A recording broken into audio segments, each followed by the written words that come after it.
On today's show, we cover a whole slew of our listeners' what if questions. Questions like, what if you hear another hunter moving in on a bull that you're calling? What if you hit an animal, but bad weather's moving in? What if your shooter moves off in a calling setup and you don't know where they are? Or what if it's day 6 of a 10-day difficult hunt and you're already getting homesick? And y'all, those questions are just scratching the surface.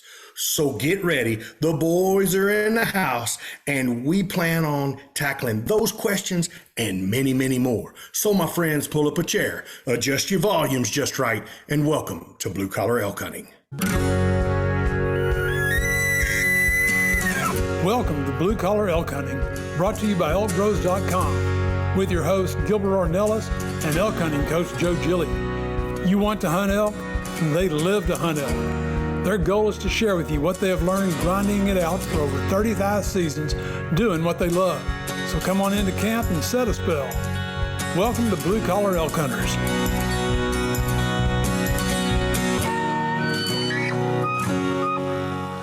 Hello there, everyone. If it's your first time with us, glad to have you. Hope you enjoy the show. And as always, for those blue collar hunters following our show and grinding it out with us every week, welcome back to Elk Camp. I'm Gilbert Ornelas, the host of your show, coming to you from Spring, Texas. And joining me tonight, that's right, we got the Elk Bros crew in the house. We got the Northern Don of the Venezuelan Mafia, Mr. Manano Grataron. We have got the Flatlander himself. That's right here, Mr. Cole Wilkes.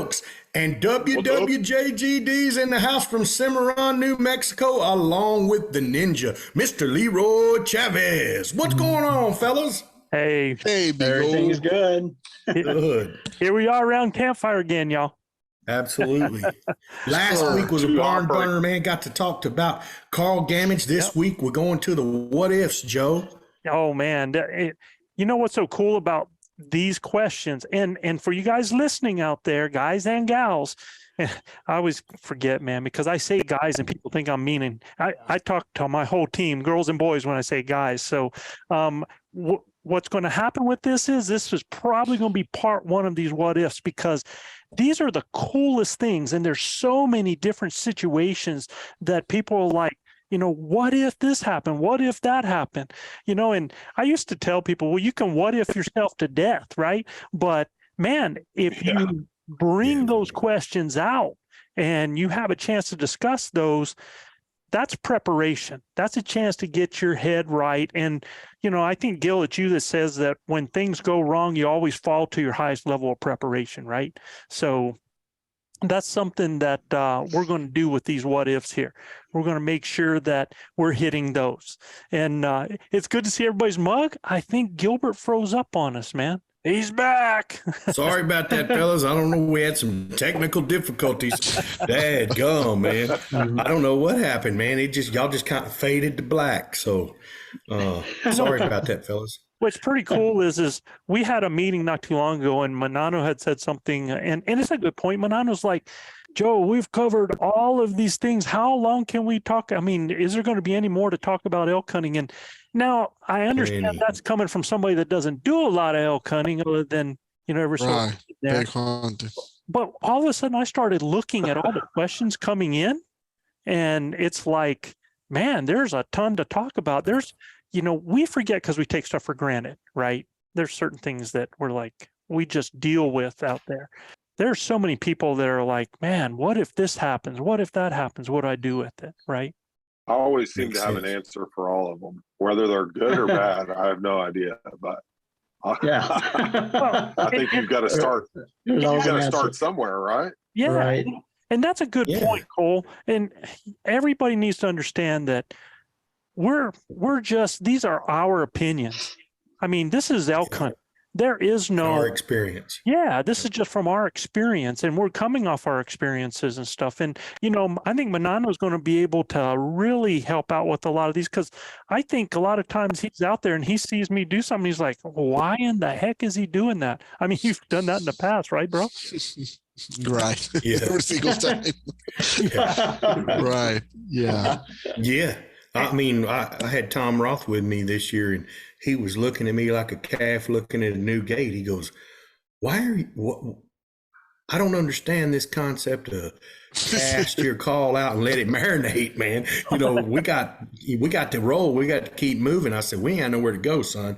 I mean, we're here. We're in the middle of a property line, and they ain't nowhere we can go. So we're going to sit here, and this rain set in on us, and I'm going to show you what it's like to bottom fish and see what happens, man. We're going to pot lick a little bit and see what we can't freaking coax to come around here. You And know, he was like, I ain't never done this. he had one of those moments with me because it's first thing in the morning. We're up high on the ridge, and there's a bull screaming down in the bottom down there.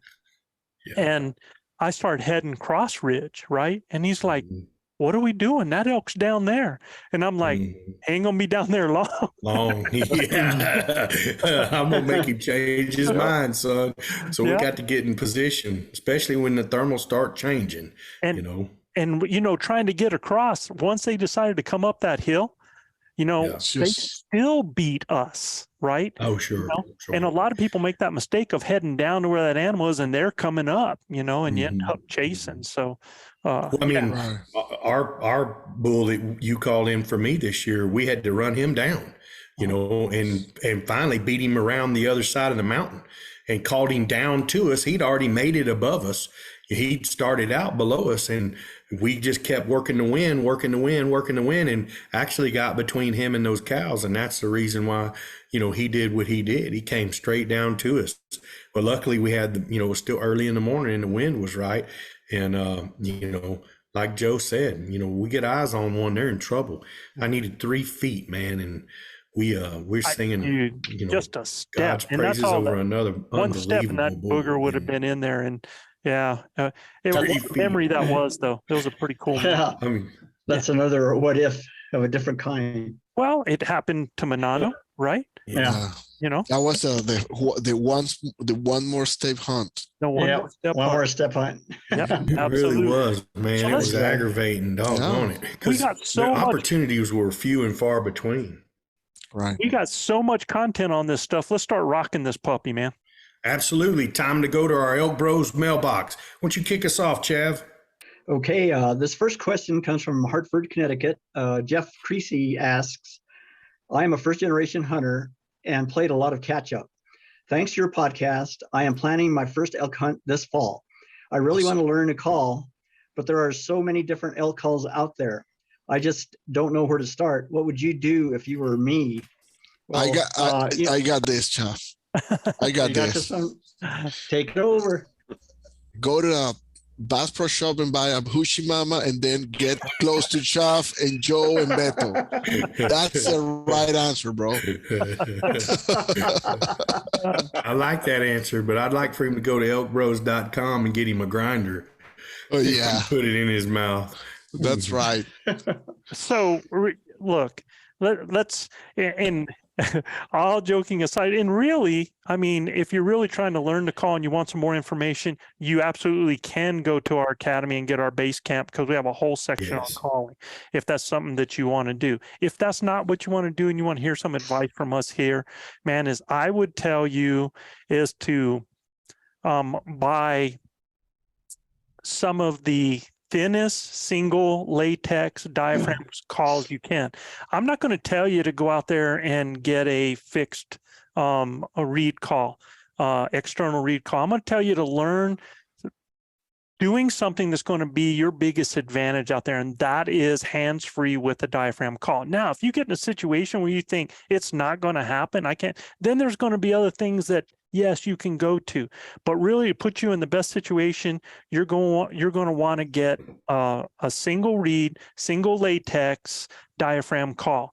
And I would go out there and they come in different widths. These calls do. Like if you buy one of the Phelps calls, if you buy one of the Elk 101 calls, those are going to be like a mid.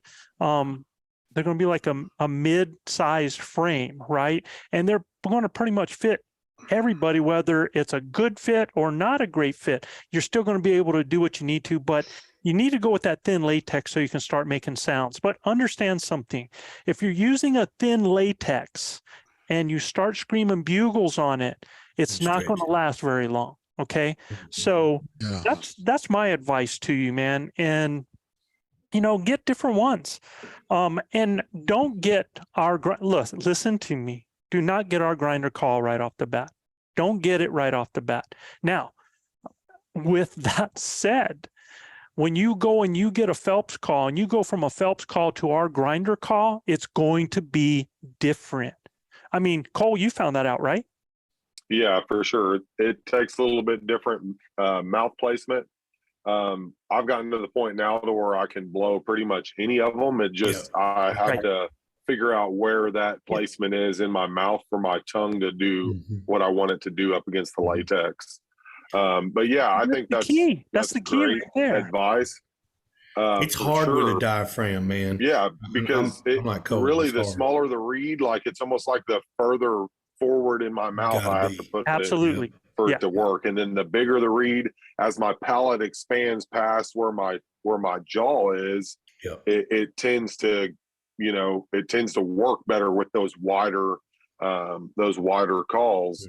But be careful, because that's where you get into that gag zone, right? Whenever you start pushing your call too far back, there's a fine line there. Especially if you don't have a call. I would be curious.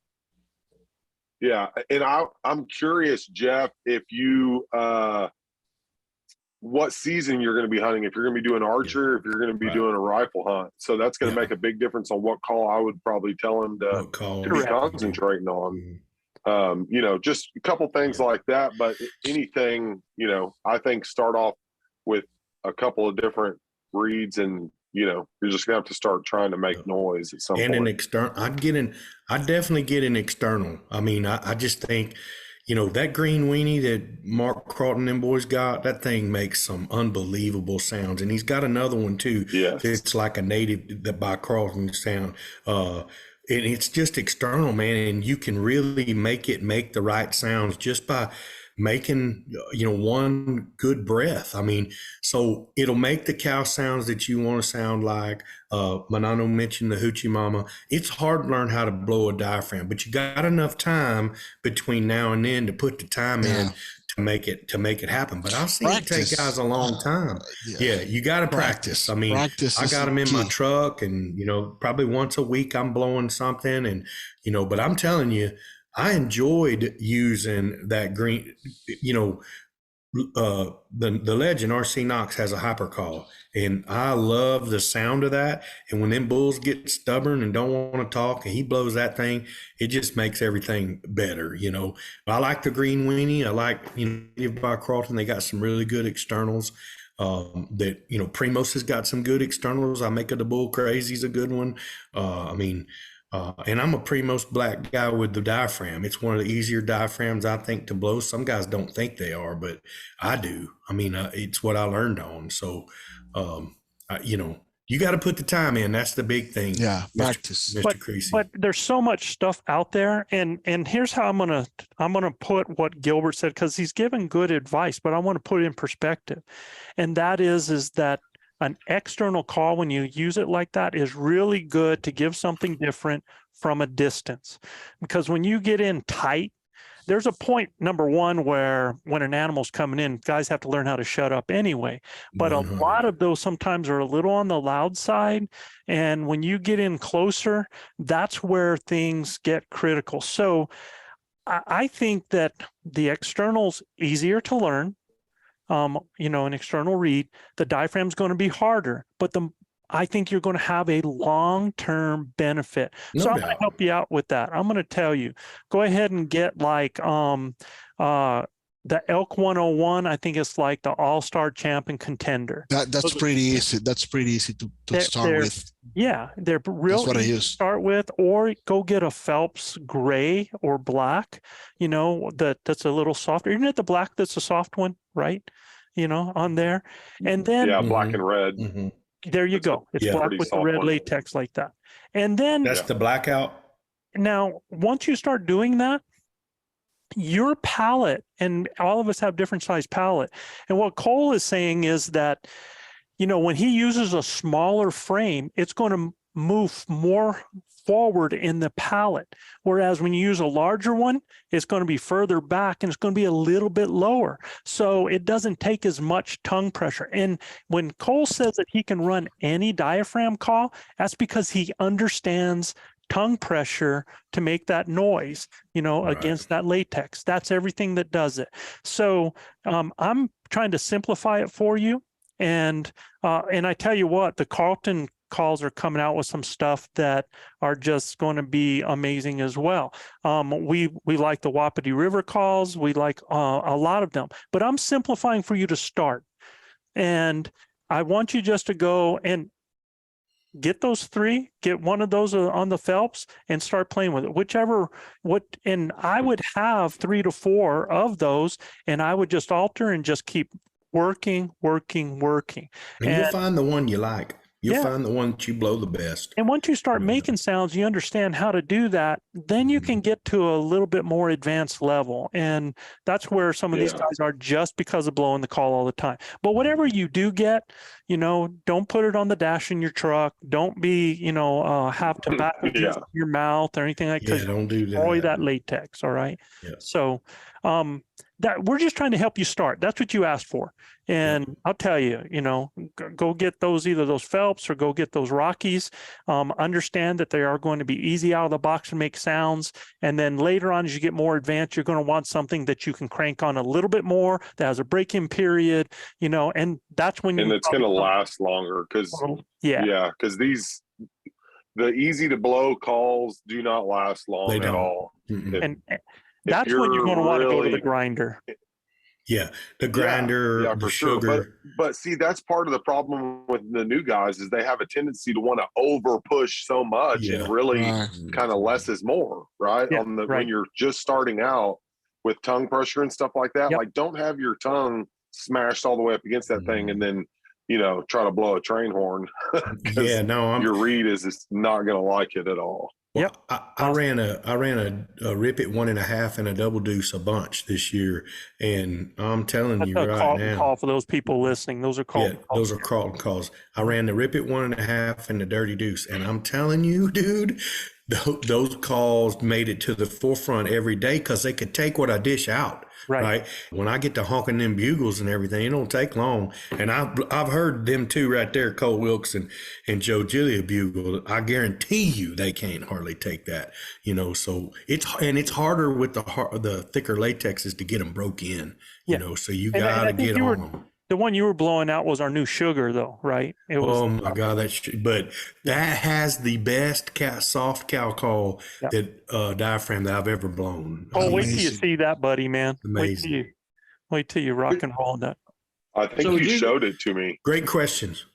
So would you consider some calls to be locators and some calls are finishers? So, that's a good way to put it, Chad, because the thicker the latex, the more you're going to be able to crank bugles on them all day. But we're more cow oriented. So we like kind of a mid latex to a softer latex. I like a real soft latex, like what our sugar is. I like that one just because I can do such soft cow calls, when I'm in tight and when I'm in close like that. So, and it did really good bugles, but it would run out of gas really quick, man. You'd stretch that thing out and you'd have to go get another one. It's not meant to do those, man. I mean, unless you're going to be rip it up, just using airflow and soft on your tongue pressure, right? So it sound like a little squeaky bull. Great question, Chav. Let's get to David from Shelton, Washington. And what David says is, during last year's commission meetings, Washington State approved using range finding sights. I don't know if you guys, that's kind of like the Garmin sights, that technology on there. I went to my local bow shop to try to get a hands-on feel for one and asked my bow dealer if I could try one. That's when another customer decided to put in his 2 cents, and he tells me that I'm not a real hunter, that I shouldn't use technology on my bow and so on. I let him have his say, told the clerk to have a nice day, and walked away from the situation.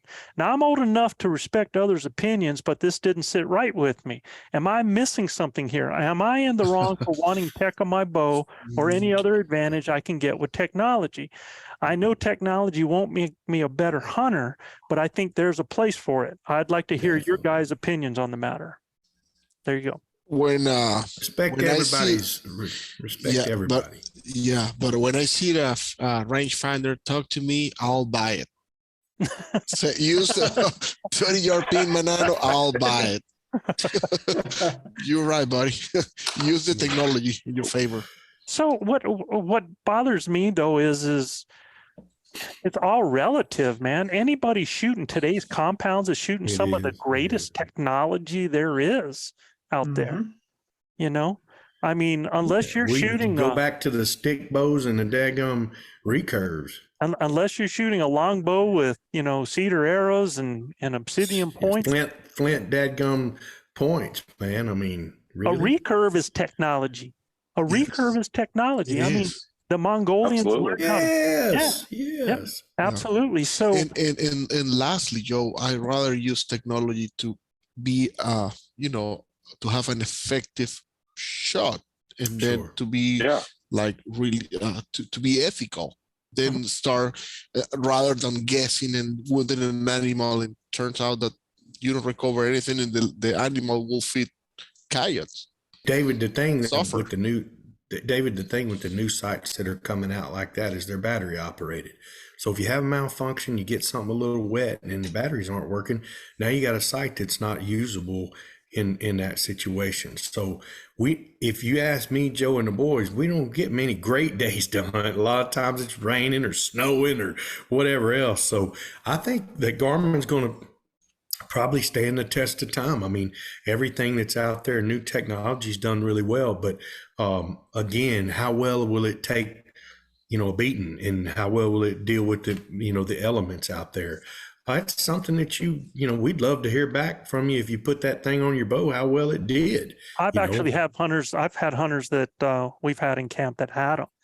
And I mean, you just put it up there. It's got a little button on the handle. You put it out there, that dot hits the measurement and it sets the dot for the distance. Yeah. So, and then you pop that. Now, is that for me? Maybe not. But who am I to judge what makes somebody else more effective out there? And that's what it's about. I don't know how you can say anything about a person being a real hunter, because it's still not the equipment. It's the person behind the bow that still has to get in that situation. Right? Tell that old boy, God bless him, and hope he have a good day. Yeah. Yeah.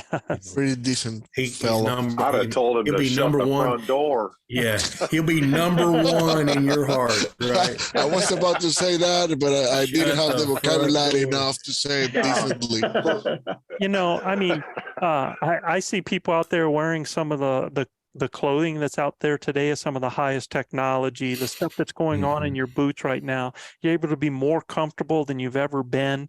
You know, rangefinders now that compensate. No you doubt. know, I can remember when I used a rangefinder, you had to dial it until you got the picture, you know, to look focused and stuff on that, you know? Yeah. And I mean,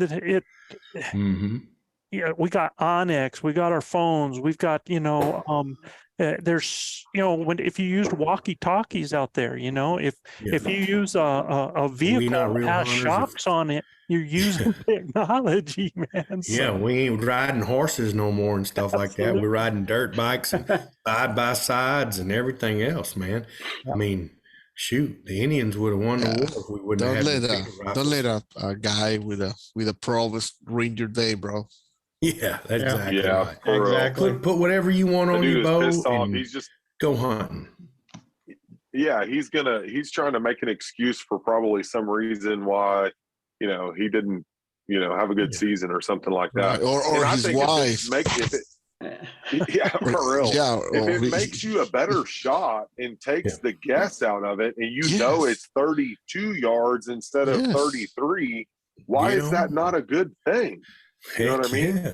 Like just like Joe said, it might not be for me. Like I thought it was awesome, right? To be able to clarify what's going on. But at some point, like you get to a point in your hunting career and you probably digress from that and go back into like traditional equipment or whatever. Yeah. I wouldn't worry anything about it. If your state makes it legal by any means, I say anybody that's out there hunting and in the woods and doing, cool stuff like that. Shoot, I was at my bow shop. You're living life right. Yeah. Yeah. I was at my bow shop the other day that, and a guy had one. He's right next to me. Right. And he's like, man, you look familiar, blah, blah, blah. And I'm like, well, have you ever seen our podcast? And he was like, oh my God, you guys are the Elk Bros. That's really cool. He goes, well, what do you think of this Garmin sight? And I'm like, heck, I never used it. So he let me shoot his bow and everything, man. It was really cool. That thing, it's got a picture up on it and it's got a little dot that puts it right on. It measures how far, it tells you exactly how far it is in the bottom display, puts the dot right where you go. And he said, let it rip. I'm like, serious? Shoot, dude, I was shooting 10 rings with that thing. It wasn't even my bow, but and it didn't even fit me. Understand too, it's a little computer that thing gets close to a magnet or something like that. It can whack it out. So, I mean, and I'm not. That's why I'm saying I think they got to go the road with it, and figure out what it can and can't do. Yeah. Well, think about the first dude that mounted a scope to his rifle. I bet everybody was like, "Look at this goofball! Yeah. What are you doing? Yeah, what are you put doing? a telescope on it, Yeah. Get out of here, pirate." Yeah. Yep. All right, Gil. Well, guys, you know what time it is. It's time for the Elk Bros shout outs. If you're new to our show, this is just shout out to our followers and a few cities with the most listeners topping our chart this week. This week's top listening city was titled by drawing names out of a hat. It has many parks within driving distance, including Lake Williams Park, only minutes from Seattle. It is home to the only state-designated black bear habitat in western Washington, none other than Maple Valley, Washington. Maple Valley, Washington. Yeah. In the house, man. That's Maple Valley. West Coast shows up. So designated black bear habitat. I would probably need some explanation on that, Yeah, because we have black bears in Texas that range from the Rio Grande down in the Big Bend National Park all the way to East Texas, where it's piney woods and swamp flats. Mm-hmm. I mean, I'm not disagreeing with the biologists or anything. I mean, these people are professionals and what they do is just, and pretty cool that Maple Valley has that. And with the name Maple Valley, it sounds like the bears would want to be there. Sounds kind of sweet. But, Sure. I imagine those boogers move around quite a bit because Washington, I mean, you go Seattle up to Victoria and all of those places, man, you got all kinds of black bears, don't you? Wonder how much habitat is designated for them. Well, now this is Western Washington too. All right. Mm-hmm. So things might change up a little bit because I know Western, well, no, not Western. God, that's all rainforest, Coastal. all those giant forests. Coast, It's all coastal area. Western stuff's all coastal. Yeah. Oh, I'm going to find out and talk to somebody from Washington about that and get educated. Yeah, man. Yeah. Okay, the second city, originally called Jackson and Avondale, the post office changed the name in 1905 to its current name that means ash tree in Spanish. The town of about 200 people is located in northern Ohio's Amish country. It is located near numerous haunted places, and this is Fresno, Ohio. Fresno in the house. Fresno. So you don't just say it's located near numerous haunted places. Come on, man. Haunted. Yeah, as my grandpa would say, haunted. What are we talking about here? Yeah. He said that house was haunted, boys. You don't want to go in there. A lot of ghostes. A lot of ghostes, Fresno, man. Ohio. I think that's big whitetail country. Ooh, Big you know whitetails. it is, brother. That's what it is. Look, all right. Now, we need to be using this in the Elkwoods. It's like, y'all don't want to go to that unit. There's ghosts. Yeah, for real. Country, right? Yeah.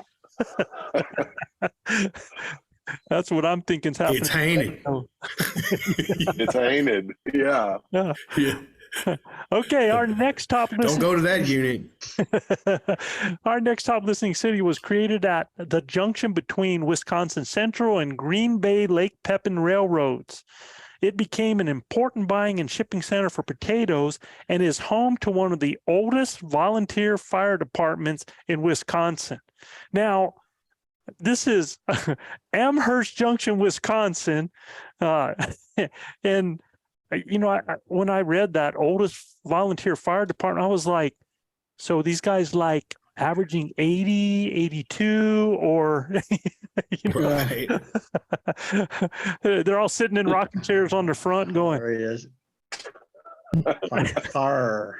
There's a car over there. I wonder if that's the wasn't that same place funny, where I thought. Amherst University is, Joe. There's a university called Amherst, and a couple of my high academic kids have been recruited by Amherst. Oh, really? Mm-hmm. I don't know if it's any correlation. To all the, and all joking aside, to all those members of that volunteer fire department that has been in existence for so long, thank God for what you guys do. No doubt. So Appreciate appreciated, you. you know,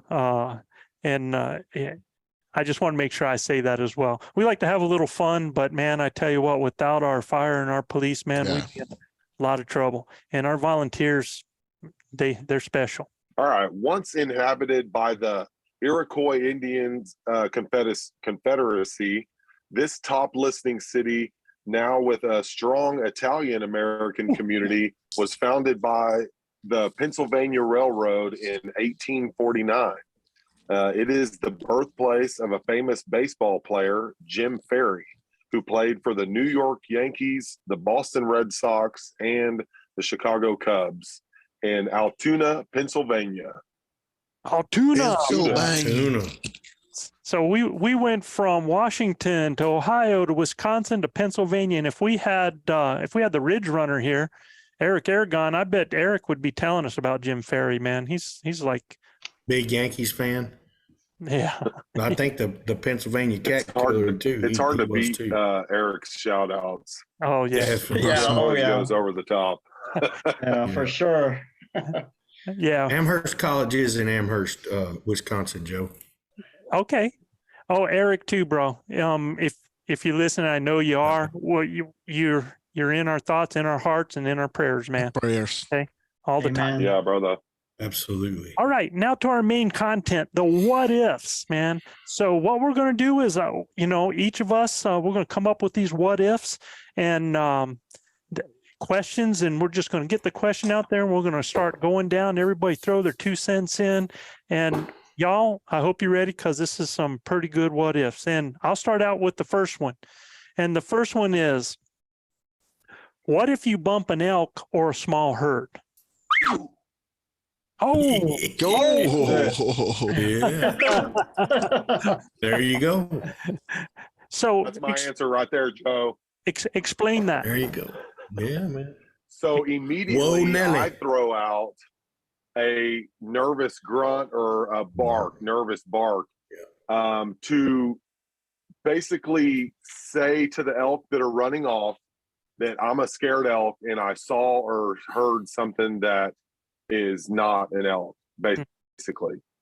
That's it almost always locks them elk up and turn around and at least give you a second look, because they also are like, oh, that was an elk, right?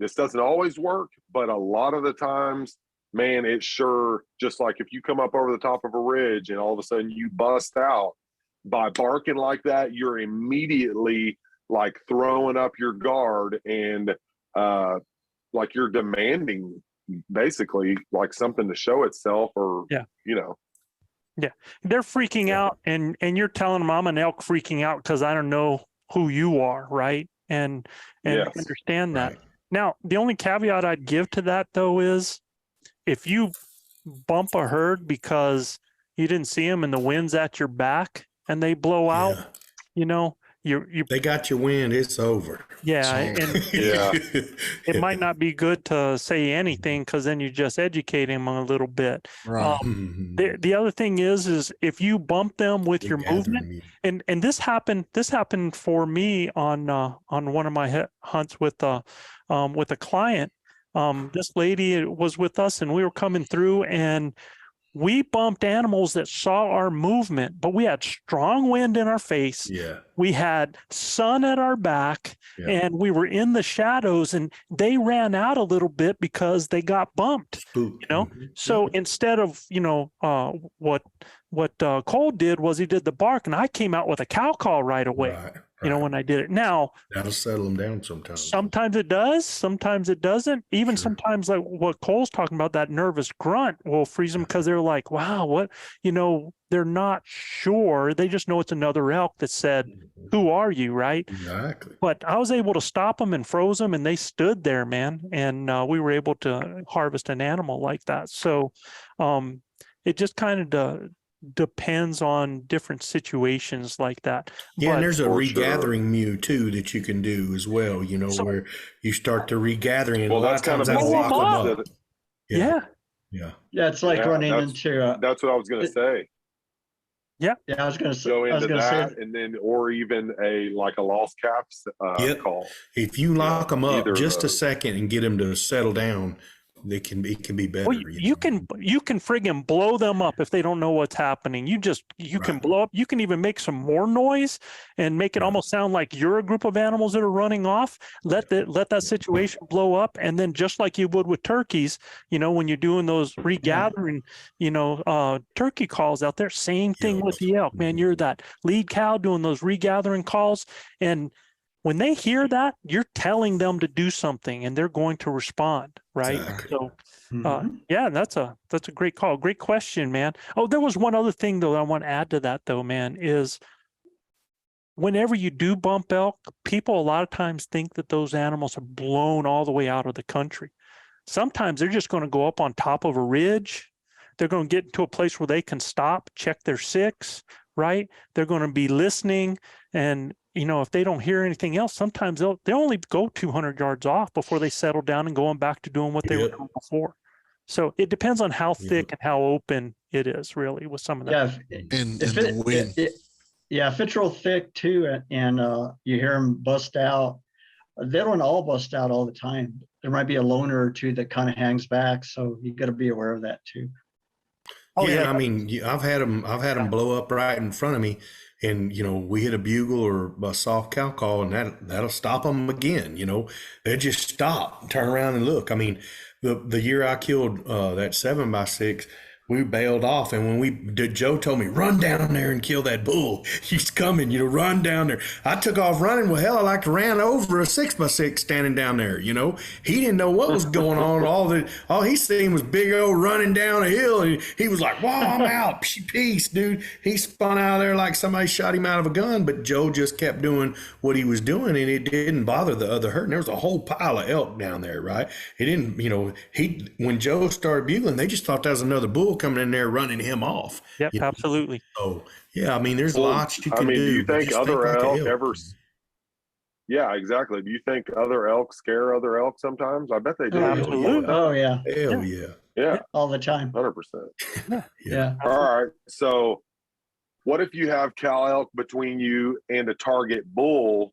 The target bull's 200 yards and you're losing daylight. That cow will see elk between you and a target bull at 200 yards, and you're losing daylight. That cow will feed my family. I'm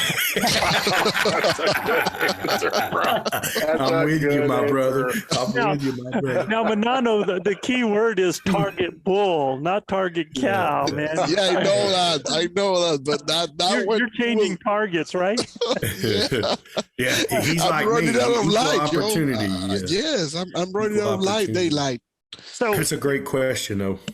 I would say make a decision, first of all. 100. Make a decision whether or not you're going to get after it, or if you're going to back out and come back. Because if you're going to get after it, go blow that cow up. You know, Yeah. blow that cow up. And it's just like what we were talking about. Bugle your way right to him. Yeah, scream going right to him, man. You know, or even do something where you're doing a lost cow going to him, man. And yeah, because if you can ever get between him and that cow, you got it. I mean, you got it. Call her to you. Sound like he a even big knows badass. that cow exists, right? Right, If right. 200 yards off. Right. You know, 200 yards is a good ways, man. I would not worry about blowing that cow up, man. You know. Yeah, I'd go ahead and bump her and move on forward. Yeah. Get after him. And hopefully she doesn't run right back to the group. But if she does, just, you know, be prepared to make the calls according, you know. That's right. Yep. Yeah. That's right. Well, and like you said, man, if I'm bugling to that bull and that cow's running, unless he's alone and he sees a cow come run towards him, you know, he could think that there's a bull chasing that cow, man. So, I don't think we had you get to the 200 yards to begin with? Yeah. Did you bugle your way there and call yourself to that 200 yards, or just all of a sudden they popped up? Yeah. Then, I mean, it's kind of like bump the cow and go to the bull that's bugling scenario for me. Well, that same night I killed that 6x7, it was last ditch effort. I mean, we had about 40 minutes of daylight left, right? That was good shootable daylight. And we bailed off that ridge when we heard them bulls bugling down there. And when we bailed off, it happened within 25, 30 minutes. But Manano and I didn't even get to, you know, get him gutted good before it was pitch black. I mean, it was dark quick, right? So you just got to make the decision whether you're going to bail off and get after it or not. Look at that thing, man. That's a beautiful. Matter of fact, this bull right here that I killed in Idaho this year, I actually bumped his cows and ended up killing this bull. And it was probably around 45 minutes to an hour before it got dark. Unfortunately, I had to back out because it did get dark. But yeah, that was the scenario there. I just pushed forward. Yeah. And now he just mentioned a good the right thing. He just made a good point about pushing forward too. Yeah. You know, either you're backing all the way out of it right away, make that decision right away. Take a look at how much time do I have, you know, because sometimes you end up chasing on a bull and you get just in position and then you lose legal shooting light. And now you've kind of scented up stuff. So you got to make a decision on that, right? I hate racing the sun in the. I do too, man. It's tough. RC and I made a play on a bull last year there in New Mexico, and I got that bull to answer 2 or 3 times, and he got closer and closer, and we could hear the rocks clinking, could hear his horns coming through the cedars, but it's just getting too late, and I couldn't see very good.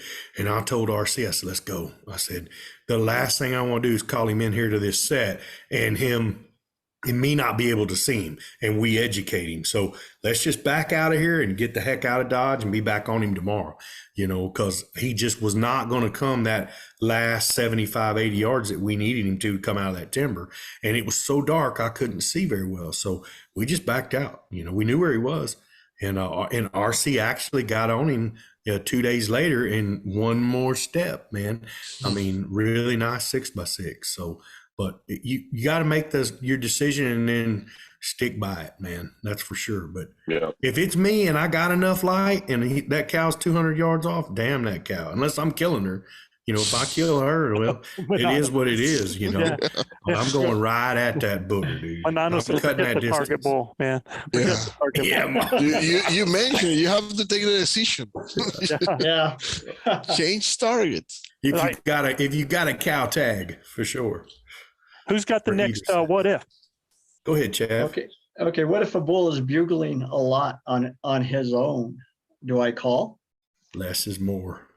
I think it depends on less is more in that situation, and you want to close that gap and get as close as you can before you decide what you're going to do at that point, which could vary depending on the wind and other situations. And not only as close as you can, but even on his same contour, man.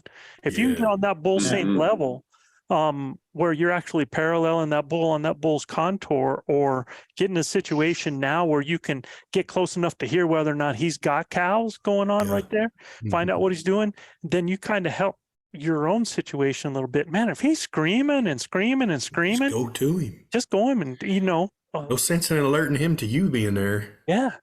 Walk in there and do your business. He's probably standing there raking he's probably standing there raking also. You just can't hear it.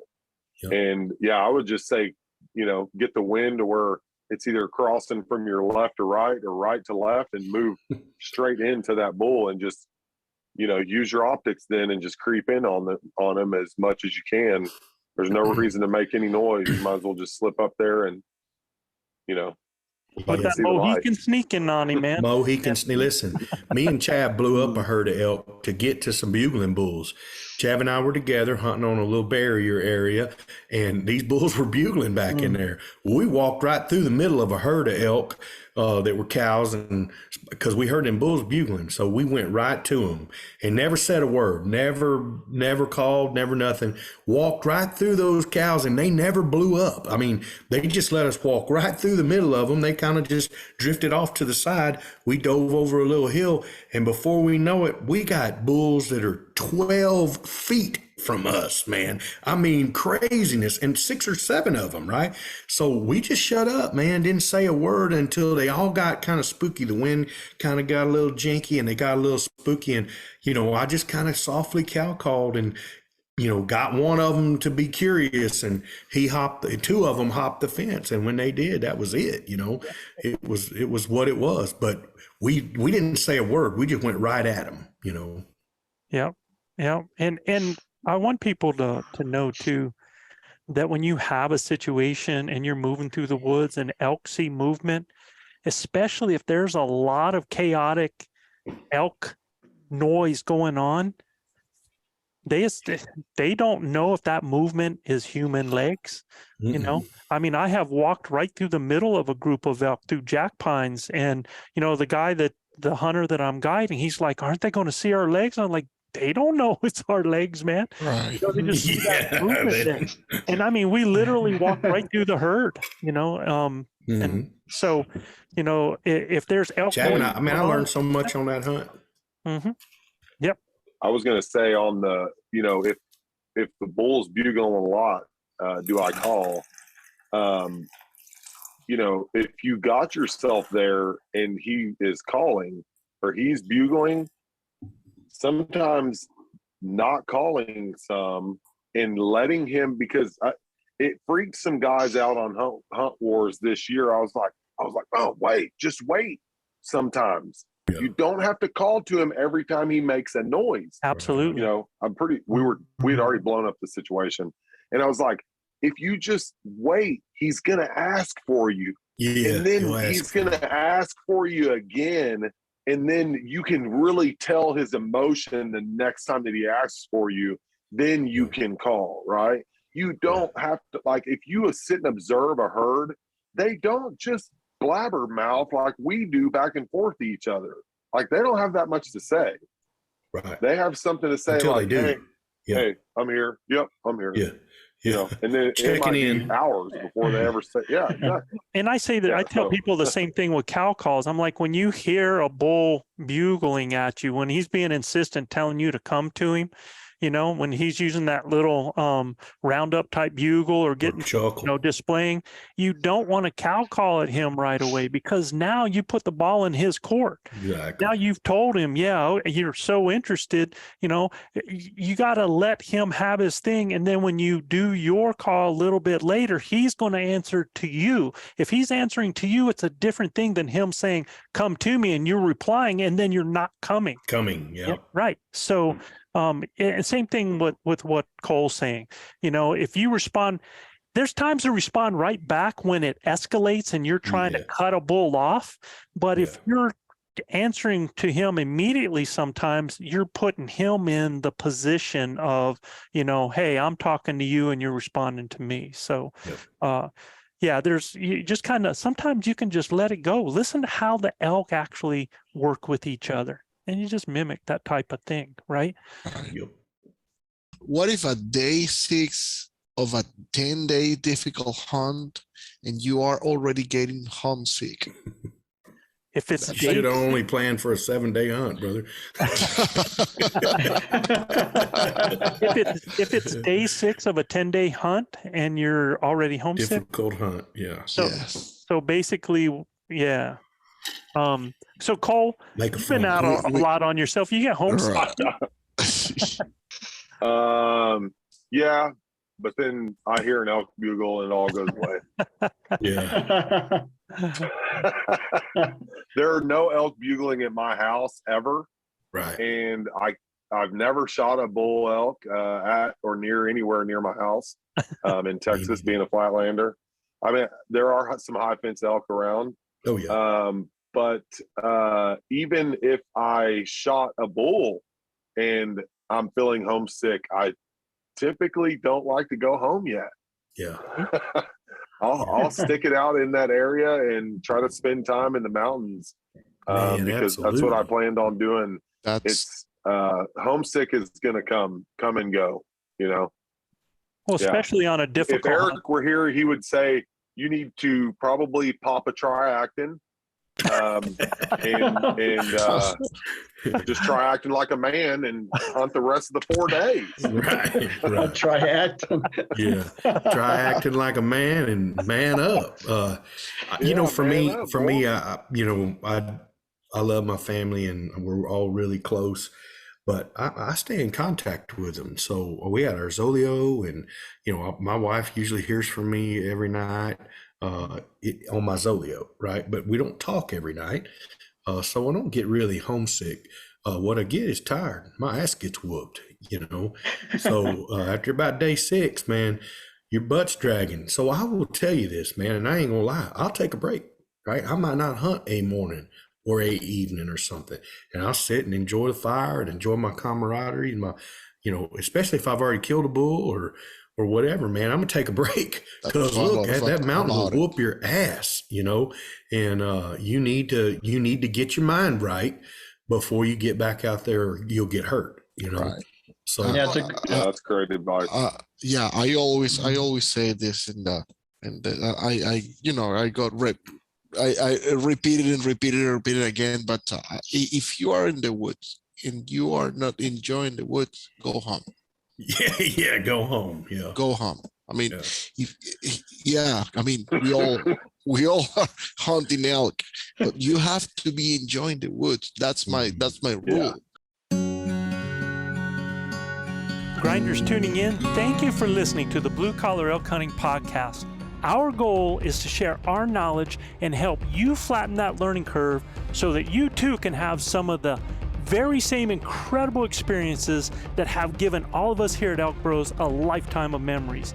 If you like what you hear or see, you can get all of this information plus so much more from our Base Camp Elk Hunting Training Camp, the first in a series of online courses from our Blue Collar Elk Academy. Our Base Camp Training Camp allows me to use my coaching style and share almost 40 years of elk hunting experiences successfully hunting elk on public lands, as well as over 20 years guiding hunters of all ages and experience levels. This course will be like nothing you have ever experienced in concept and structure, using success-based coaching techniques that will elevate your confidence and skill sets. Our camp will prepare you specifically from that final moment most in your control, those final minutes or seconds the elk is in front of you, backwards through each step and level, allowing you to see, visualize, understand, and relate every coaching point to what lies ahead, the next step, the next thought process, the next success. Because y'all, you've already been there. You know what it looks like. By tapping my 30 years of teaching and coaching experience, our camps are developed considering multiple learning modes with text, visuals, audio, as well as video. And Base Camp will benefit those new to elk hunting all the way to the 10 to 15 year vet. So if you are looking for that one thing to help you fill that tag this year, invest in the most important piece of equipment there is, you and your elk hunting knowledge. You can find the Blue Collar Elk Hunting Academy and the Base Camp Training Camp at ElkBros.com. That's ElkBros.com.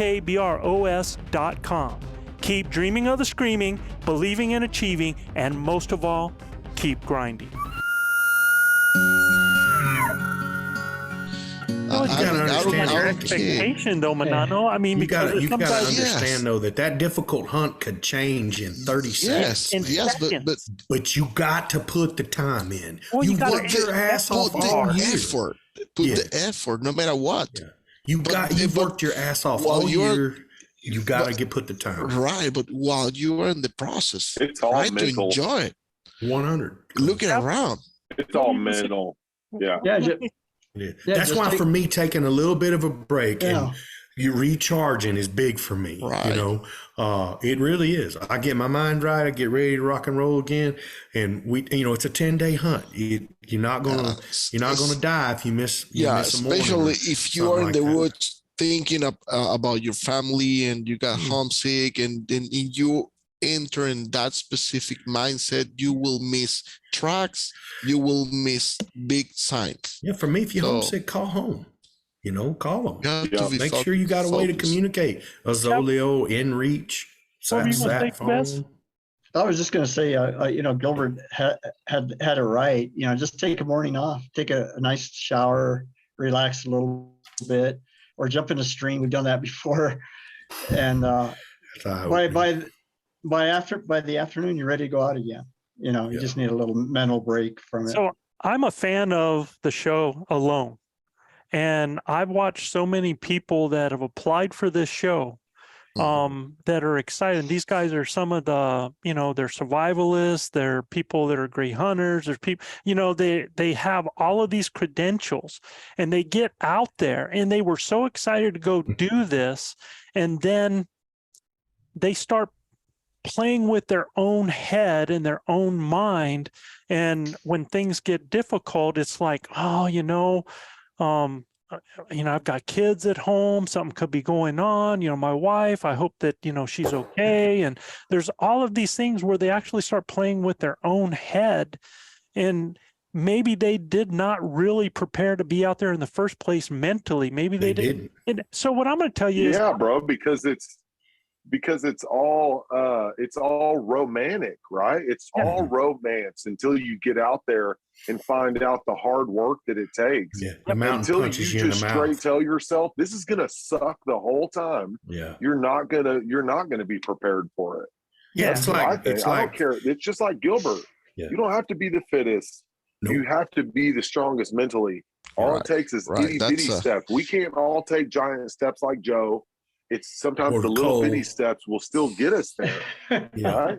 Exactly. It might take me twice as long, but by God, when I get there, shit's in trouble, Right. And, if you're on day 6, I think you're really, you've had a difficult hunt and you're letting your expectation of an elk behind every tree. And I mean, it's like, you constantly have to have positive things instead of, like Manano said, those positive things got to be in other things that you want from being out there in those woods.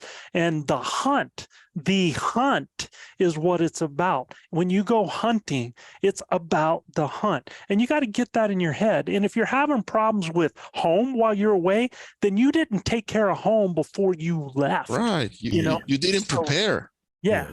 And mentally you do that where everybody's good there. If there's situations where you felt like guilty leaving in the first place, you shouldn't have left. Just stay at home, man. Shouldn't have left, man. Right. Yeah, but man, you know how it is. Like these guys are feeling sometimes a lifelong dream. Just like, this is my one and only trip. My wife's gonna let me go in 10 years, and they stress themselves to the gills. And then they get out there and they get punched in the face, Yeah. And it beats them up right off the bat, and immediately self-doubt and all that stuff starts piling in, and then their brain starts working against them. And, I think you guys just got a 6. Yeah, but day 6 is going to be the hardest day. Mind over matter. And I actually think it's day 4 or 5, but for me, but day 6 is, serious. You have to push through, and I'm telling you, man, it's those things that you push yourself to do. And when you're successful, it's all the more sweeter. I say this all the time. It's the hard that makes it great. You're going to do what Cole said, though. You're going to leave, you're going to go home, and you're going to wish that you had been back there, because most elk aren't there, and you waited 350 days to be able to do this, and you're going to have regret. So when that day 6 gets hard, like Chav and Gil said, take a break, man. Take a break. You know, get a break, enjoy where you're at, and get yourself, maybe drive around, just look for. Make a better plan. Do some more e-scouting. Actually, it happened to us with the blowdowns where when we were in the middle of nowhere with those blowdown. Luis started to start like, oh, why we're here and that, and I said, hey, relax, bro. Let's eat a sandwich. And we ate a sandwich, and and now let's crawl over this horrible stuff. But you have to embrace it. You need to embrace a 2-sandwich day to crawl over all that shit. It's a 2-sandwich day. Yep. Hell yeah. All right.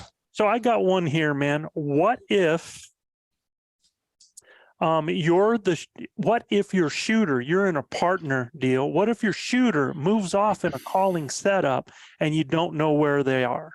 I always do that to Joe and Luis. You know what? I don't worry about it. I don't either. So I don't worry about it. We'll find each other. Well, not only that, because all I got to do is ask myself is, where is my shooter going? Yes. If there's a bull sounding off, that's where my shooter is going. So if I'm in a situation, I like to be in a situation where I can see my shooter, but there's a lot of times, especially if it gets real thick, that you can lose them, and you need your shooter to, sometimes they have to be aggressive, and I tell my shooters, I'm like, look, if you're in a situation, well, I think we have that what if question that's coming up, but you've got to be aggressive on your move, and you've got to make it happen, or it's not going to be a shot. And a lot of times me being back there sounding off is just like another bull communicating, and he's able to utilize that as a distraction to slip in or to get in a better position so that they can kill that animal. I'm telling you, if I lose my shooter, I'm listening for it to whack. Yeah.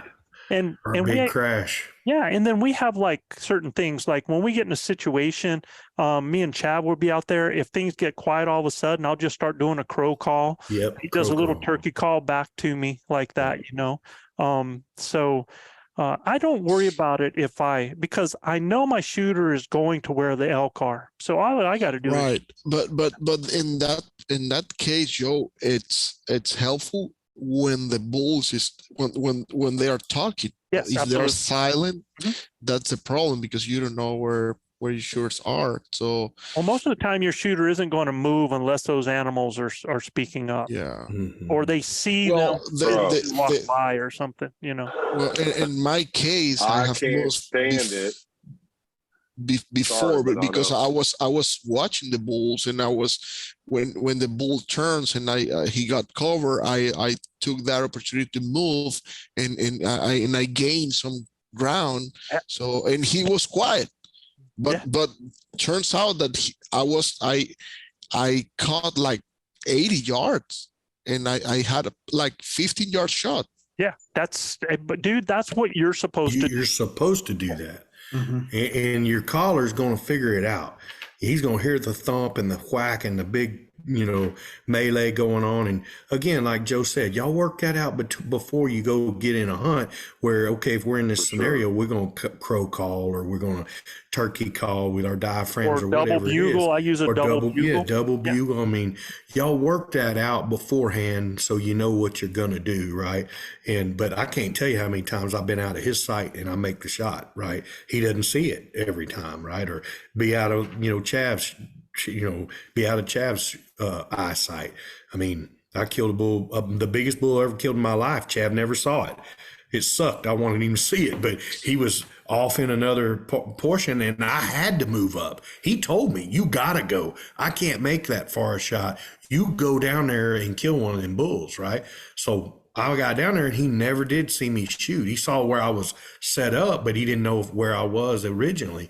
But we got back together after it was over with, What do you hate, Cole? You said you hate. You said something. You hate something, Cole. I can't stand to not see my shooters. I just can't. Well, because I want to really. That's your deal. Yeah. And because I've lost Kyle before, in a multi-bull situation. And I'm like, oh man, any second. And then I call the bull all the way into me and my shooter's gone. I'm sitting there like, this was a home run, you know, and it didn't work out. So I sit down and eat lunch, and like 45 minutes later, he's like, where you at, man? The bull's right down there, you know? And this year I witnessed a caller and a shooter completely lose each other for an hour. Yeah. So, wow. Yeah. You know, because of it was a multi-bull situation, it was just an extreme rut fest. Yeah. And there was just so much going on. You know, you can't, neither one is at fault, right? Because they're both trying to, you know, make it happen. But, you know, having that communication is key, I think. And whether it's verbally or visually, I think you've got to be able to stay in contact. If I can keep my shooter in contact, I absolutely want to. But there's been times where I've had chav in front of me and the bull started to turn the wrong way, and I actually had to drop down to be behind something and rotate just to be able to bring that bull down. So I had to sacrifice seeing him in order to pull it by him. And every situation is going to be different. But man, if it's one where I can be back there, especially if there's areas where there's a lot of visibility in there, that really plays well for that, because I can be way back there and steer that animal and further back and pull it by him. But if you're in real thick stuff, sometimes you got to play the angle depending, or I've even been on shoulders of people and just brought them, you know, by calling, almost like I'm a solo hunter. And that way I never lose them. Like if I have a client and it's somebody that has never been in that area. Yeah, I ain't leaving them. Yeah, I ain't leaving them. I'm on their shoulder. Yeah, it ain't happening. I mean, I don't leave them to where they're not in my sight. Yeah. And most of those guys aren't going to move anyway. Most of them lock up. So exactly. Yeah, it's us guys that have been doing this quite a while, and we, like you, Cole, you see a little window of opportunity, you're going to slip in there and get it done, you know. But if you just work that out with your partner before it goes on, I think you can limit a lot of that anxiety, you know, of where did they go? Holy crap, right? I mean, we all carrying a little inReach or a Zoleo. You know, Guy and I were hunting together on a pretty rough country, and we had a certain time that we checked in with one another, you know, just to make sure. And we had some walkie-talkies with us, and at 10:30 we were going to check in and get to the walkie-talkie, make sure everybody was good, right? So I mean, you work that out before you get in the middle of it. Yeah, but Chav and I have lost each other for an hour. And then when we found each other, I was like, dude, I shot a bull. And he's like, so did I. That's a great day. That's a great day. We lost each other right in the middle of the herd. And it was one of those deals. I see one and I start going this way. He see one go that way. And next thing you know, man. Yeah. Who's got a what if? I got one right here, Joe, and I've seen this quite a bit, especially a lot of people think they make the perfect shot. It says, what if you make a perfect shot, but there's no blood? Well, first off, that can happen. But if you got two holes and you made a perfect shot, it doesn't usually go off like that. Okay. Generally, you make a perfect shot and you watch the animal fall within your sight, or you hear them go down. So really, after you make that shot, stay with that animal, right? Do as much as you can to stay with him in his visually, right? What you're visually, and visually watch where he goes, and be really quiet. Don't go ape shit and dogpile your buddy or anything. You can scream a bugle or something like that. Yeah, you can. You can scream a bugle or a loud cow call or something like that. But don't go dogpiling your buddy till you hear the crash or you see the crash. And I mean, you can get a little excited, but it is really time to listen and mark where that critter ran through, right?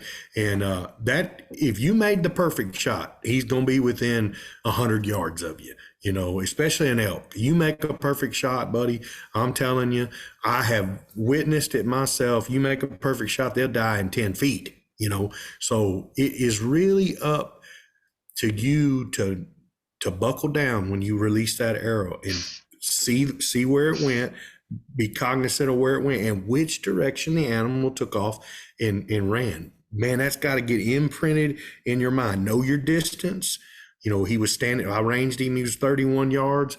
Then you go to that area, set your pack back where you were, range your pack back, and you'll know exactly where to start. And then just start going in the direction. And we're looking up on, you know, those critters are big, man.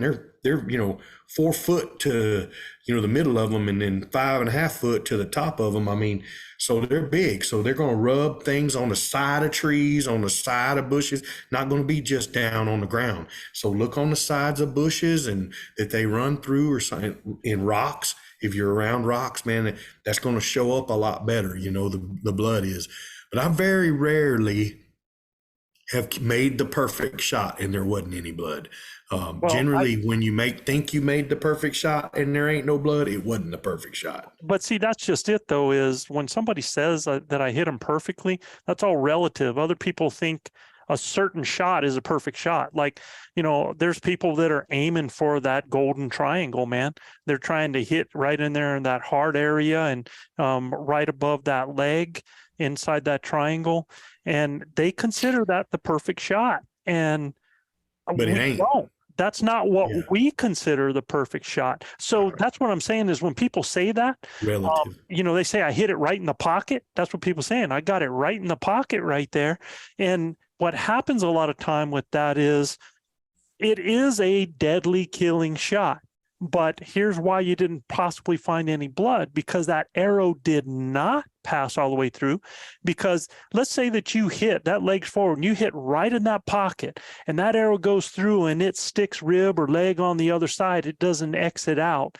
And then that leg comes back and shears that arrow right there on that loose flap of blood. Now it's going to bleed everything internally when it does that. It doesn't have an exit wound on the other side. And that animal's going to die within a half hour, but it's going to be a real difficult tracking job. So for us, the perfect shot is where we're going to get 2 holes and we're going to produce the best blood trail possible and put that animal down as quick as possible. So for us, shot placement is where we're going to be. If it's perfectly broadside, we're going straight up that leg, mid-body, 3, 4, 5 inches back behind that crease. And that's our perfect shot right there, right? Anytime that we can poke through both sides and get 2 holes, we're giving ourselves a better chance of finding that animal. And, you know, I've also seen the opposite. I've seen where people think they make the perfect shot and there's tons of blood and they never recover the animal. Because they end up shooting an extreme angle and shooting in that pocket, and they get 1 lung and then they blow out the chest, and that animal survives off of 1 lung or goes for weeks off of 1 lung. So that or lives through it for years. I mean, it's crazy how fast these critters heal. Yeah, it happened to Luis's deer. If you do what? Yeah.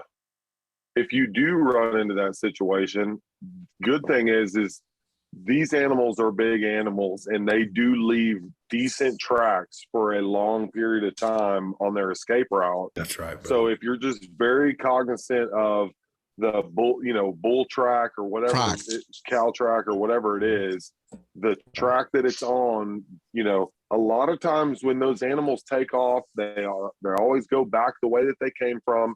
And they usually head in a general direction for the most part. Like they have a destination in mind that they're running to go be safe. So just, you know, just be cognizant. If you can't find blood right off the bat, stick with the trail. Make sure you wait your couple of hours minimum, I say, and then pursue. And when you do, just, you know, follow that fresh sign that they just laid when they were, you know, trying to escape. You know, really important for you to find your arrow if you can, you know, if you can find your arrow, but a lot of times when you're not getting any blood, that arrow's still sticking in that critter. Right. Most of the time when you're not finding blood, that animal's still in, and that skin sealed up around. That's what I'm saying. In the hole. Yeah. That's what I'm saying, Joe. When you make the perfect shot, that bull's going to be dead within 100 to 150 yards of you. So wait your time, and then grid search the area for 150. I can tell you this: if you make a heart shot, or a heart shot, they're going to run even a little bit further sometimes. But if you get both lungs where we tell you to shoot them, they ain't going 100 yards. I promise you. I have literally, the last four bulls I've ever killed, I have watched them die in my sight. I have watched them fall over dead, some less than 35, 40 feet, man. It is really, if you want a really cool opportunity to see a great podcast, our podcast on shot placement and on our YouTube channel is the very best. And I'm not making a shameless plug, but I am, because it really is that good. When you shoot bulls there, they die. That's it. And you ain't got to worry about going and tracking them, because you can watch them fall. I can tell you that straight up. Everybody that's ever told me, oh, I hit him right in the pump station, and it took us 2.5 hours to track that somewhere, it wasn't in the pump station. And that, I'll tell you straight up. That applies as well. Get that crap out of your head right now. Yeah. And liver. That applies as well to white-tailed deers and hogs. Absolutely. Yeah, that's right. Yeah. That's right. We've all seen it, man. And everybody think they made the perfect shot. If you went over 200 yards, you didn't. I can tell you straight up. Next one. I got one. What if you hear another hunter moving in on a bull that you were calling? Been there, done that. Better hustle up, boy. Yeah, you better get in the fight, Jack. I mean, man, it sucks too, because a lot of times jokers are coming straight out downwind. Turkey call to confuse They're coming them straight from downwind, and they blow the whole situation up, man. It's a rough deal. That thing. I've tried cow calling. I mean, not cow calling, but like turkey calling at guys. Turkey call.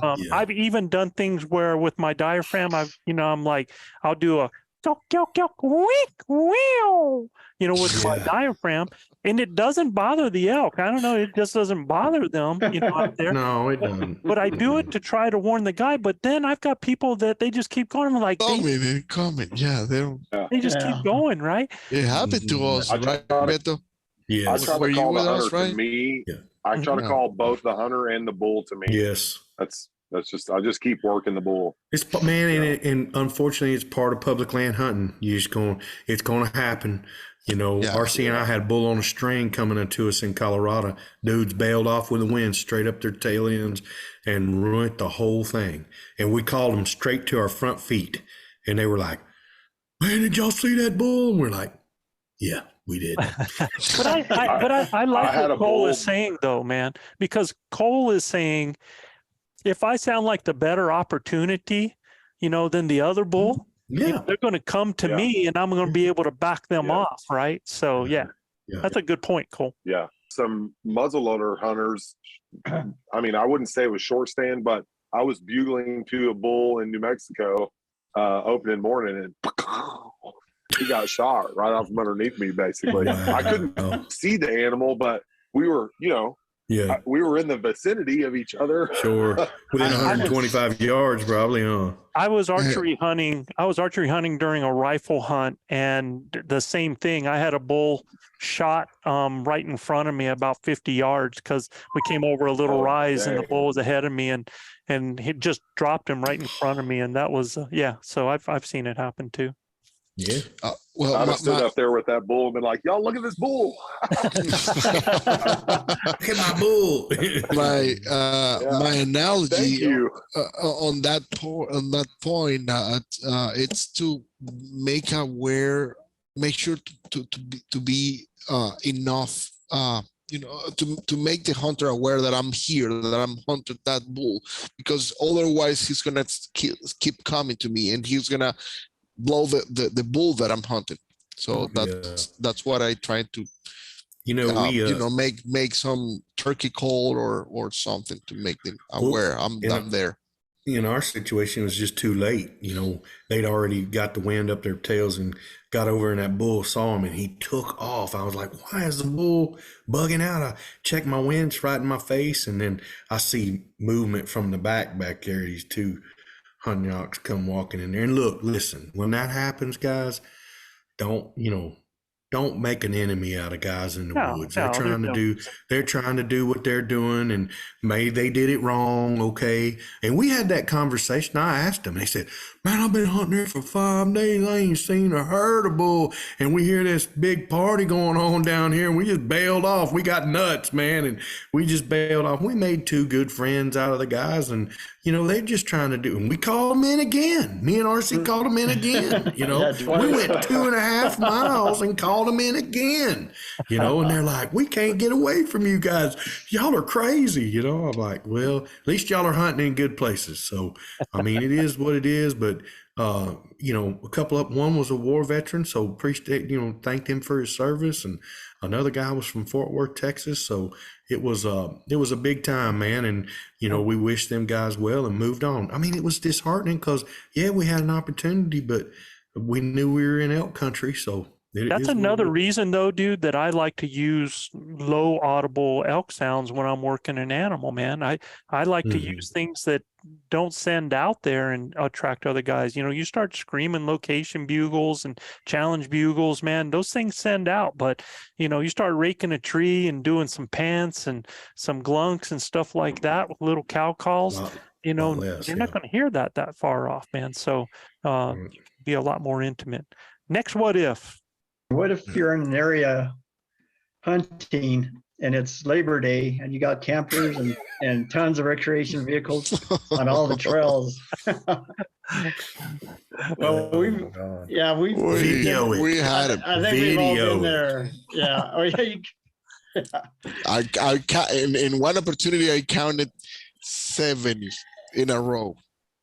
70 what? Elk? 70 elk? No. UTVs. ATVs. Yeah, UTVs. Yeah. Never in my life seen anything like it, man. Crazy. And we were in a beautiful country, though. Yes. But all of a sudden, they start, everybody loved it, too. Up. I think everybody from the continental USA showed up that day. Look, for me, I don't care. It doesn't bother me a bit, man, other than the only part of it bothers me is it makes it dangerous sometimes when you're traveling on those roads because them dudes come flying around the corners. Yes. That's the only thing that bothers me. It sounds like a NASCAR event, and chainsaws wild, going wild because everybody's cutting their firewood and yada yada. I mean, it's just different.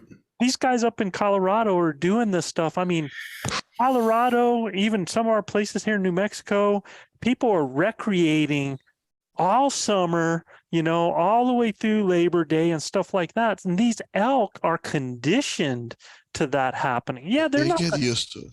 Yeah, they're going to cross those areas at night when things slow down. And they do. Actually, the day that I counted 70 ATVs, we checked the next morning pretty early, and elk crossed that track. Yeah, but it pushes them to be nocturnal. I really feel the pressure pushes them to be nocturnal. Yeah, I think it pushes them in those areas where the vehicles are to be not to cross there until certain times a day or they live there. But I think a mile and a half off away from those things, I think those critters are just being themselves, man. It's not like it's going to send them to the next county. I don't think even a mile, yeah, I agree. Were like I estimated within 500 yards. They were there. Yeah, absolutely. Yeah. I killed my bull a half mile off the road this year. Yep. Mm-hmm. Yeah. Well, and we talk about it. I mean, this crew knows that we have, we've been in places where there were large camps, people leaving that like NASCAR, going up to the high country. We're coming down, and we killed elk within 3/4 of a mile of the camp. Yeah. So, I mean. Oh. Even Joel this year was like, I'm shocked. We were riding dirt bikes up and bugling, and there are elk going crazy. And I was like, dude, they're so conditioned to it. This is just a thing. They think that we passed by and that we're another elk that just showed up or something. Yeah, right. It was crazy. Yeah. I don't let that get me as spun out as all the like Joe said, all the traffic, right? That's it's immense, you know. Well, and you got to be able to get to places that are away from there. Yeah, it can mess with you if you're looking forward to being in the quiet mountains and enjoying the serenity, and it's just. Now the good thing is most of that happens from, I don't know, like 10 o'clock till like 4 o'clock. You know, most of that travel like that. It starts quieting down after that. You know, other than people that are in camping themselves with those razors, and then they drive around in the evening and then come back. Mostly the morning hunt. I would like, and I don't know who you talk to, your congressman or whatever state representatives, but I would like for there to be an opportunity. You know, you have places that are designed for recreation like that, and those recreators aren't allowed to go and disrupt the elk hunting guys, right? The guys that are elk hunting. You designate a place where everybody can go and do that, but you have a place where hunters can go and be unmolested with that stuff. Well, I think they have done that. It's called wilderness, and it's called the other. You know what I mean? Yeah. That's you can choose not to hunt in those high populated areas. That's for sure. Yeah, that's true. I think it just kickstarts off the whole elk hunting season. The elk are like, it's time, y'all. The rut is upon us. And I think everybody just starts getting fired up, wants to be in the woods. I'm gonna tell you right now, Cole, if you've seen what I seen, you'd have messed in your britches. You'd have said, I'm out. I can't do this. I was there not far after y'all. There was some Oktoberfest going on whenever I was there. It was ridiculous. Freaking people everywhere. Seriously, like 80 cars deep going up that one trail. It was crazy. But Cole was like, when in Rome, if you can't beat them, do as the Romans do, baby. Everywhere I go. Yeah, bro. I counted 70. It's not a joke. Foot deep of snow, and there's people everywhere. Yeah. I was like, well, this is the deal. It's a unique place. This is place. the deal here. Yeah. Unique. Crazy. Next what if? Who's got the next one? Okay, what if you are solo and have a bull that just keeps bugling from the same spot 100 yards out? Like a hunt situation, maybe. Yeah, it all depends on it all depends of the country. If it's like a really thick, I'll try to cover some ground and of course with the wind. And get closer. That's my analogy there. So first of all, I mean, if they're bugling from the same spot 100 yards out, you got to ask yourself why they're doing that, right? I mean, what's he hung up in? I mean, is he in a bedding area, or is he? What time of day is this that he's hung up? There's a lot that goes on. Lot going on. Real open area, and so And what kind of bugle is he bugling? Is he just a lazy bugler, or is he roundup call? I mean, is he challenge? I mean, there's so much to that question that needs to be answered for you to make a really good decision on what to do. Yeah. For me, if he's just sounding off, and I got the wind, and it's early in the morning, and he's just sounding off, and he's answering other bugles, and you hear cow call. If you're in 100 yards, you're gonna be able to hear them cows talking, right? And if there's a bunch of talking going on, bull mews and this, that, and other, man, shut your mouth and get in there, buddy. And go right. Donano was saying, right? Yeah. Go right to him, dude. Get up in there and get amongst them, and try to cut that 100 to 40. And now you in the ball game. Really quiet. Well, because generally, if that bull's bugling from the same spot 100 yards out, either he's bedded there, or you're in an open area where he's expecting to see something else over there, and probably has some cows near him as well. And it's in a situation where he can, just sit there and sound off, letting them know where he's at. Yeah, and most importantly, check your topography on X. Trying to pinpoint where he's at, and you can play with the topography. But understand, if you make a sound, he knows exactly where you are, buddy. Once you've once you've called either to him or tried to slow play him, he knows exactly what's up. Right, it's a done deal. Yeah. So for me, I'm probably not saying responding. if he's responding to your call, then he's inviting you over. Definitely. Gotta get after him. Well, he's telling you to come to him. That's why he's not stay moving. Away, and that'll be what kind of bugle he gives you, or right? he's telling you to stay away. Yeah. So regardless, you need to go push in closer to him to either piss him off or get close enough to where you're going to call him to you. Yeah. I don't think, if it's a vocal thing to where you've been vocalizing with that bull, I think 9 times out of 10, what I've seen a lot of guys do is they hang up because they think the bull is hung up. No, the bull is where he wants to be, and he's inviting you to come over and check his place out. Or telling you to stay away. And you're hung up. Or he's screamed that hard bugle at you like, hey, this is it. This is the line in the sand. And then that's when you got to make your idea of what you want to say back, Now, if you're not vocalizing with that bull and he's sounding off, like Manano said, man, if you have thick country, move on. Roll up in man. it. Get your wind right. Just like the same situation we were talking about earlier out there. Another thing is if he's hanging up because it's a more open area, sometimes you just shut up, let that animal get bored of that and just start feeding, start moving. Then you move up to where he is and start calling behind you and not calling at that animal and let that bull come in from the same. A lot of times if you do that and you move up, a lot of times you can see where his tracks are. Now, if you do that and you can set up within that and you start calling behind you, that bull is going to take the same path coming back in to check that he did the first time. So that's another situation that you can check. Right. All right, man. This is going to be the last one. I think this is going to be the last one that that we're going to hit. And then y'all, after we get done with this one, we're going to go ahead and we're going to save the rest of these. We're going to do a part 2 to this. If this is something that you're enjoying, I think it's just awesome information. It is.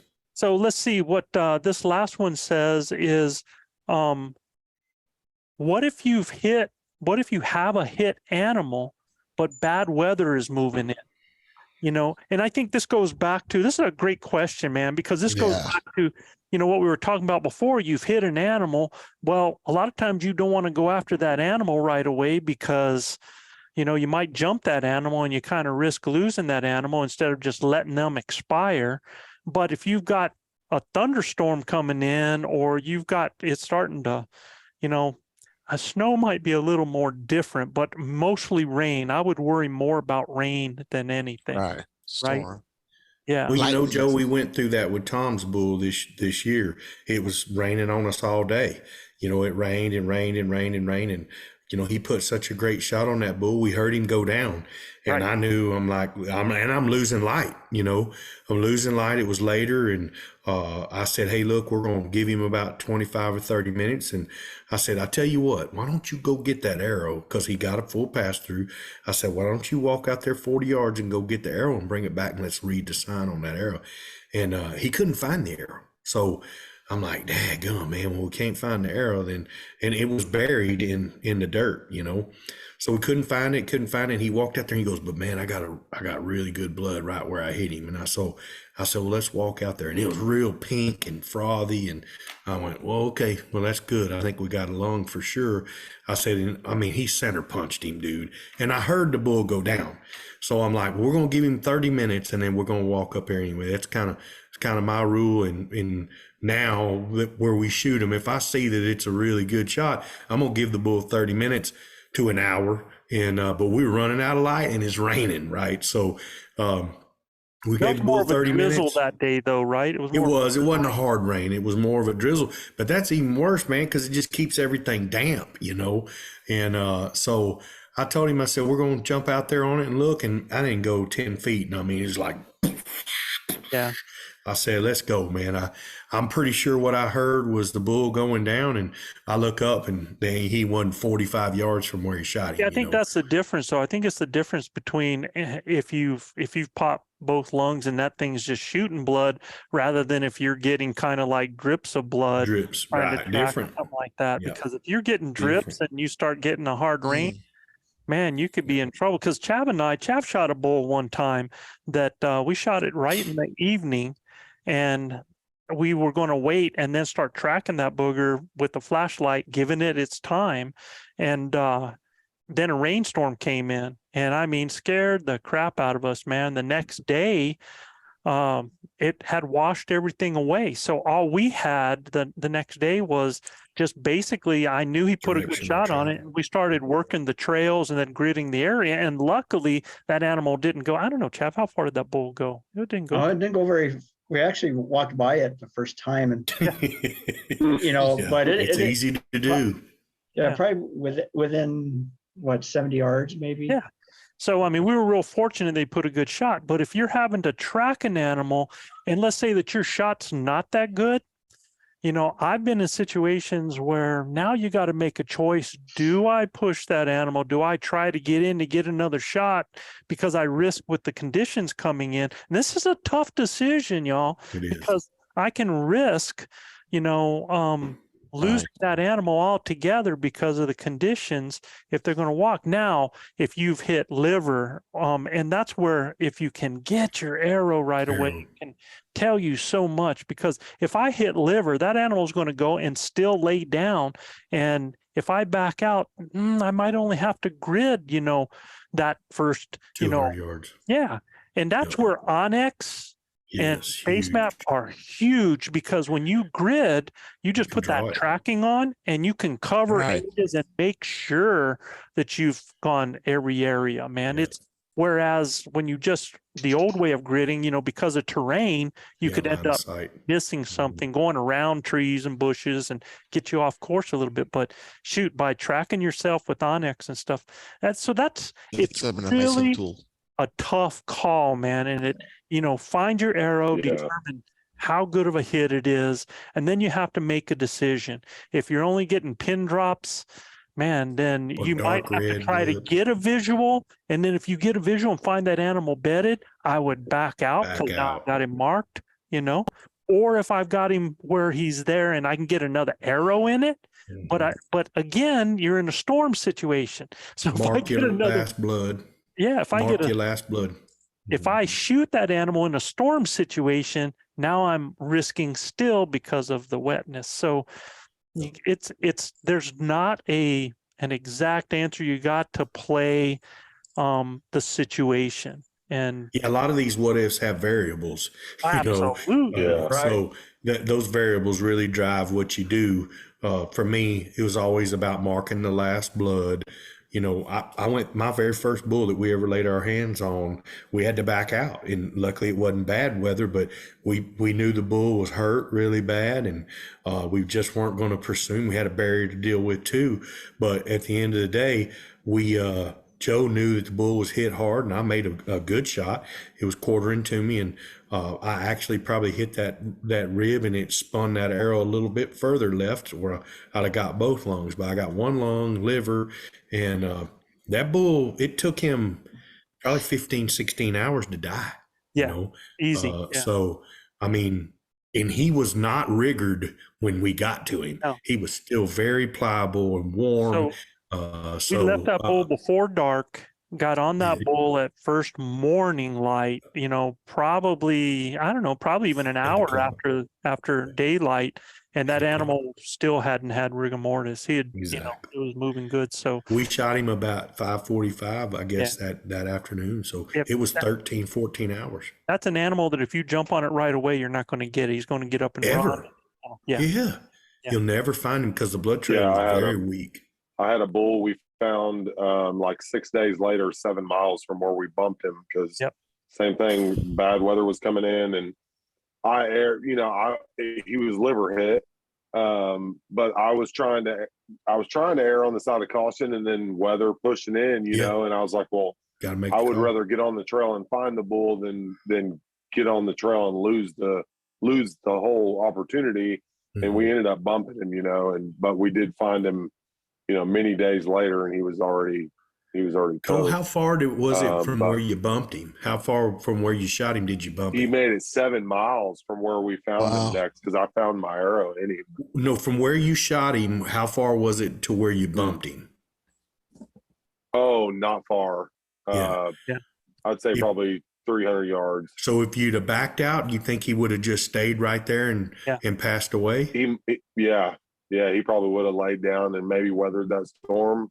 Yeah. And I would have found him right there rather than bumping him. And then, we tracked him, of course, for another, because when their liver hit, they're just dripping blood like every 6 feet. And we just, you could follow it forever, but I could just tell that it wasn't good because he was moving at a pretty good clip. He would have felt sick. He would have felt sick, and he'd have laid down and got sicker and sicker and died. Yeah.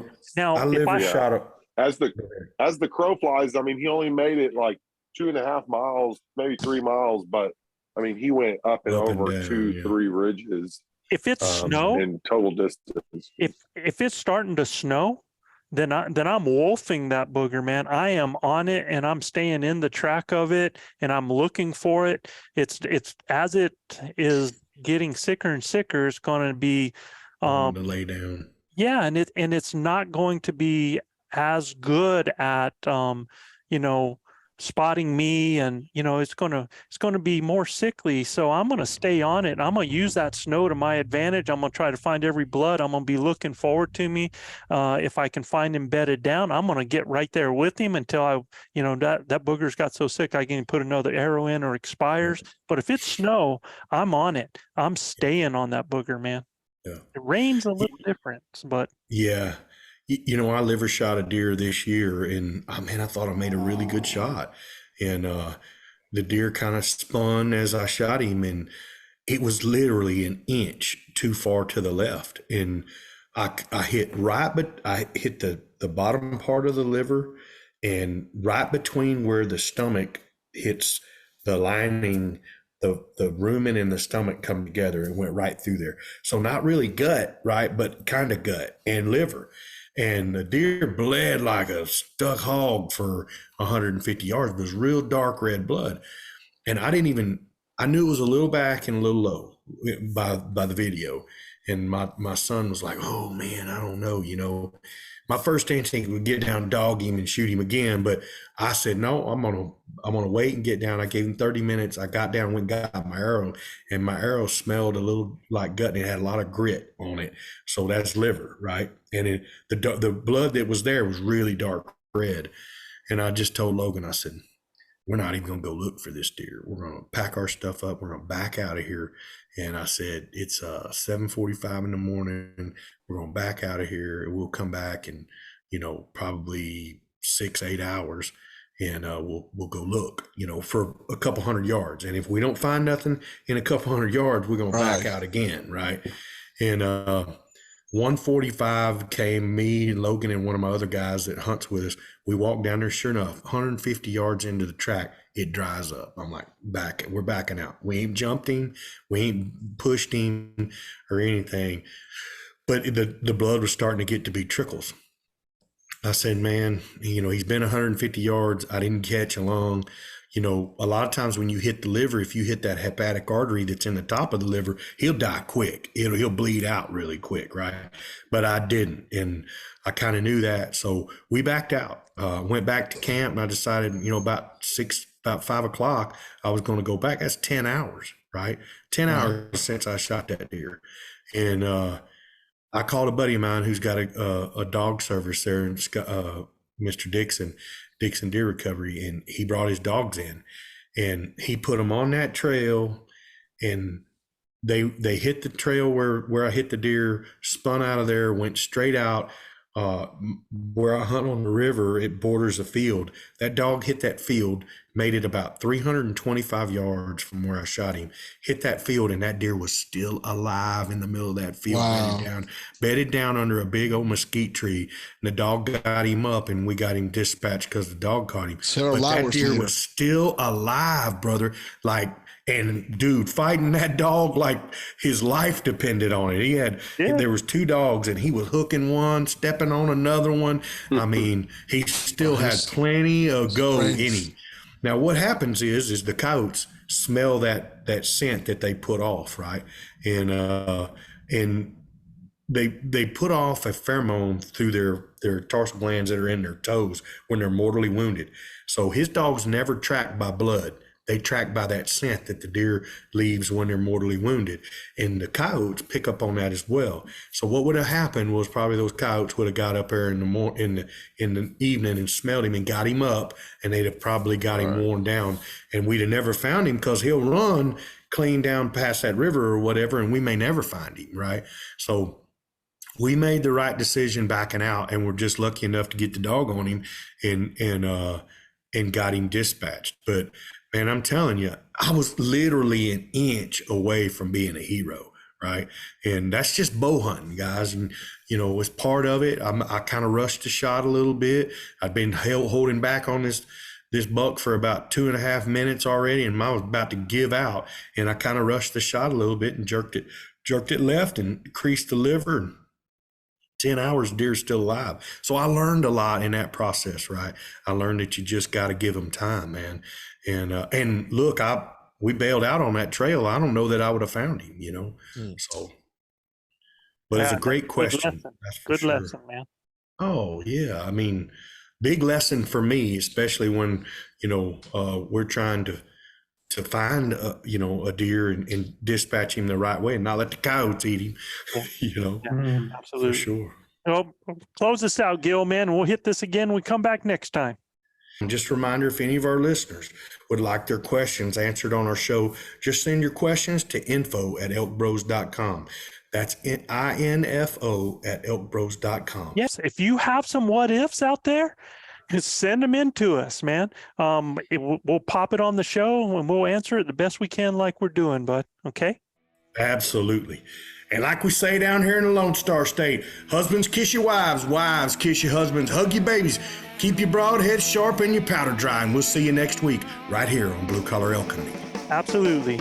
And for all our grinders out there, here's some more of our music from our brother, Tony Wintrip. Tony! Peace, everybody. Peace, guys. I got a whole bag of tricks for 5x5s and 6x6. Whether there's snow or a bit of rain, or that mountainous terrain, I got a pair of boots that fit just right, and Phelps calls get 'em close to my sight. When I pull the string and I watch that carbon hit, I just elk it, man, I just elk it, I just elk it.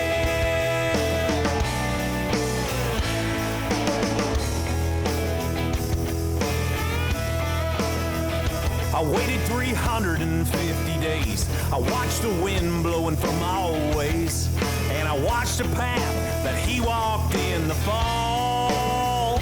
And there's no failure in my head when all I'm tracking is red, with the fist pump to the sky when the beast is dead. I just elk it, oh man, I just elk it, I just elk it.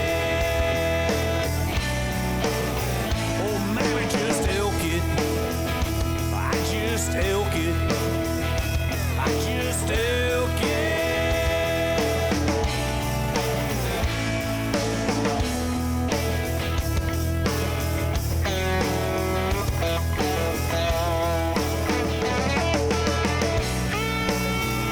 I creep up on him like a cat. He's long and heavy like a baseball bat.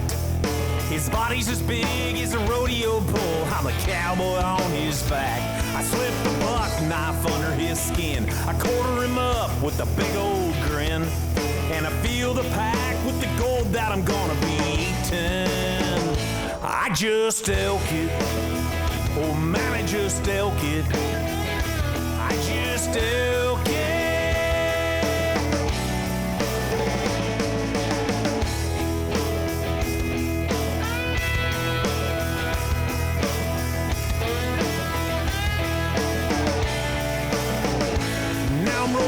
When I go through town, this rack is turning heads upside down. The cooler's on and he's gonna start chilling on down, down, down. I just elk it, man, I just elk it. Oh, I just elk